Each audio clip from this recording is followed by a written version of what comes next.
नमस्कार दोस्तों, मैं हूं आफ्टर 9 सेकंड और आज मैं आपको एक भूतिया कहानी सुनाऊंगा। यह कहानी उत्तर प्रदेश के एक छोटे से गांव में है। इस कहानी में एक शेरनी का शिकार करने वाले शिकारी थे। वे शेरनी का शिकार करने के बाद अंधेरे में लौट रहे थे। रास्ते में उन्होंने एक घोड़ी देखी जो उन्हें डर का बोझ बना रही थी। उन्होंने घोड़ी का पीछा किया और देखा कि वह उनके पास से गुजर रही है।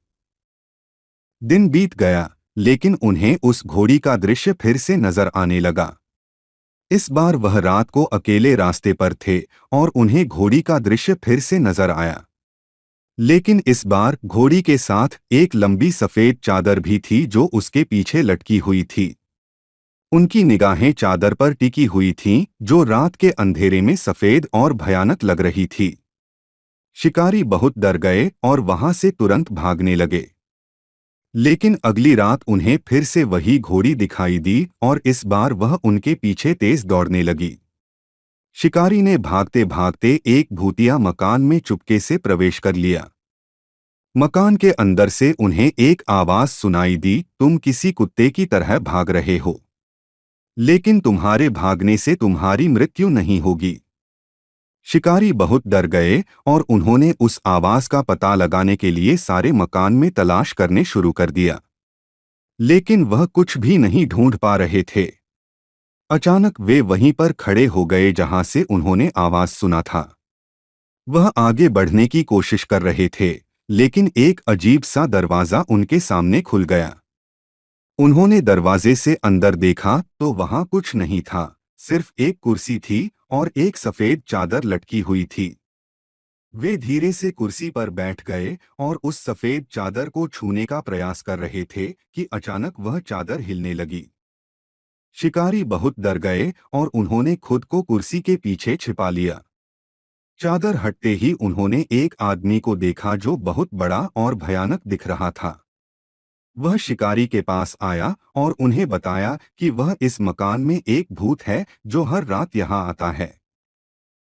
उन्होंने बताया कि यह भूत उन्हें तमाम रात अपनी आंखों से घूरता रहता है और कभी-कभी उन्हें सताने की कोशिश भी करता है। शिकारी बहुत डर गए और वहां से भागने के लिए तैयार हो गए, लेकिन उस आदमी ने उन्हें रोक दिया और उन्हें बताया कि वह इस मकान से नहीं भाग सकते। शिकारी बुरी तरह से डर गए थे, लेकिन फिर भी उसे पूछने लगे कि उन्हें कैसे यहाँ से बाहर निकाला जाएगा।